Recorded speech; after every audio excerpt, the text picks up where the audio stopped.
So here's why, obviously, the light loves Chuck, and why the light wanted me to see this right away, because I didn't know this. And also,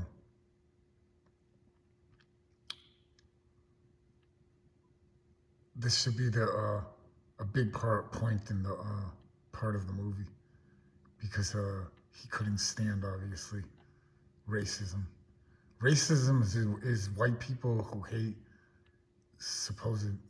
in other words, the way the light says it, light-tanned people hating dark-tanned people, and dark-tanned people hating light-tanned people just because of a different skin tone when they're people as people. If he was one of those pioneers of being able to get rid of the racism, or start anyway, because I don't know whether you know anything about his performances, but I have visuals, and there's some visuals in the film that show archive footage of him basically going from one side of the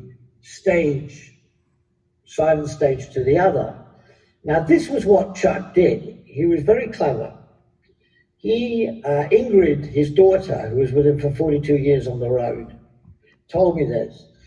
His idea was to pull those on the left over to those on the right, and those on the right over to the left. Well, in the South, and majority of the South and other territories too, there was a law that if you were watching an artist perform, there would be a rope down the middle of the club, and that rope would disappear at Chuck's performances because he went from the left to the right and the right to the left, and he was moving so fast that people loved dancing.